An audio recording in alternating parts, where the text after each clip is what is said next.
My friends, hello. Today I'm here to talk about responsibility at work, a very important detail that can make you lose your job if you're not careful. So first I'm going to follow up on some news, then we'll take a look at how things are going on the ground in the United States. Recently there were two guys who were sued and they spent the night in jail. Here's why. They signed a contract with the state administration to do pen testing. That means their specialty is cybersecurity. So, they signed a contract to search the offices, websites, servers, and services of this administration to find vulnerabilities and then report them so they could be fixed before hackers discover them. They had a proper contract and they started doing their pen testing work. The police show up, they get arrested, and end up in jail. They were prosecuted, it was a nightmare for them, and in the end they were acquitted, but it will stay on their criminal record. I'm going to tell you something as surprising as it may seem. There's nothing unusual about what happened, and we're going to talk about it. I'll give you 2 or 3 examples to make this clear. If you ignore this in the corporate world, you're finished. So, before we go any further, I'm just going to quickly talk about the sponsor of this video, Candy Boost. The best job, I mentioned it last time. They're the kings of unsolicited applications. They allow you to find a platform, you enter your resume, a geographic region, a territory that you define, and then they're able to find job offers that aren't on the market. And to land your resume and cover letter in front of the recruiter, he doesn't know that you use this tool, so it's something completely transparent. I'll give you a voucher in the pinned comment, and that lets you get 50% off. So you'll get the service for less than 10 euros. Go ahead. Take it easy. Don't send tons. Just send a few resumes over the month. We're talking about a few days, and hopefully it'll be effective.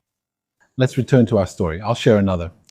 I worked in storage, data storage for years with very critical data. All right, data is the lifeblood of a company, so it's the most valuable thing a business can have.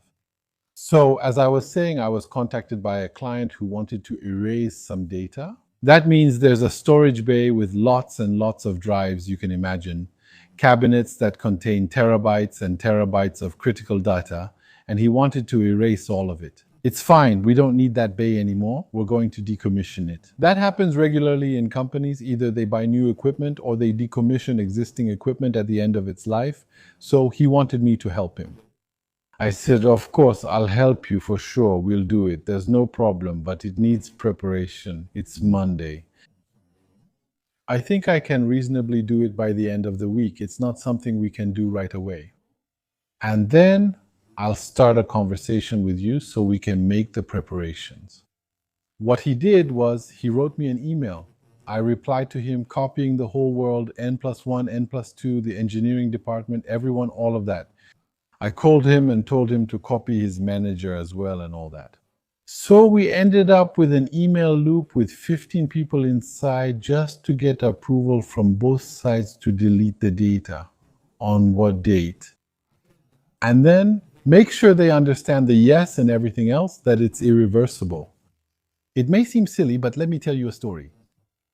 I have a colleague who was contacted by a client who said, yes, I'd like to delete the data. Oh, of course I can help you. Because actually, on our side, technically speaking, it was honestly. There was just a hidden menu. You just had to enter a code, enter, select, click. That's it. It takes 30 seconds, really. Problem? The person who told him to do it wasn't authorized to give that permission. Yep, that's how it is. Just because someone works in a company doesn't necessarily mean they're the alpha and the omega. Yes, he really works for that company. He has a badge, he has an office, he has his name. Yes, it's true, all of that. But it can happen that he wants to do things outside his area of authorization. So, for example, just like that, to talk, let's say you do pen testing, you're a cybersecurity specialist. Tomorrow, maybe there's a director of a Credit Lyonnais branch, right, who's in a small village. He likes you, he contacts you. Yes, can you do a pen test for us, all that?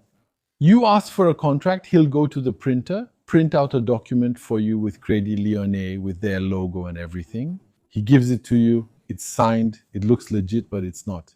He doesn't have permission to do it from his own company. So if you go after the bank in question, not only will you end up with the police at your house, but he'll also get fired. And after that, you can't hide because you'll say, yeah, but he told me, but he only told you because someone told you that you did it. But he works for the company, yes, but that's not enough. He works for the company, but he's not authorized. He's not qualified to do it. He overstepped. He overstepped his role. He overstepped his responsibilities. You see, the thing is, it's still brutal, and you really have to be careful with that. So the lesson to take from all this, and that's what happened with those Americans I told you about, is that someone from an administration, it's actually a court of justice. Someone took the initiative to start this kind of test, and that person, it's not their job to do it. He wasn't supposed to do it, so in reality, the document he signed didn't cover him. Exactly. They ended up in court. And I'm telling you, it happens all the time. It happens often. I know plenty of people who lost their jobs because of that. So always, please, for anything critical, you do two things. You ask the person if they are authorized to allow it or to make the decision or handle it. At this level, you have to be strict. If you feel like you're dealing with someone junior, you're not sure. Anyway, it's not necessarily a junior who does that. It could be someone very senior, but they're less senior than they think. In that case, you always ask for validations. You always ask for written confirmation. You want to see people in carbon copy. Never deal with a single person, because with just one person, the risk that you end up getting misled by someone who shouldn't be there is very high. But the more people you put in carbon copy on their side and yours, the more the responsibility is shared if there's ever a problem. Usually when there are a lot of people, this kind of thing doesn't happen because there's often someone who will put a stop to it. So there you go. I wanted to share this with you because times are tough and it's already hard to find a job. You don't want to lose it once you have it. All right, my friends, I'll leave you now. Check out this sponsor, Candy Boost. I'll leave you the pinned comment that lets you get 50% off. It can always help. See you very soon.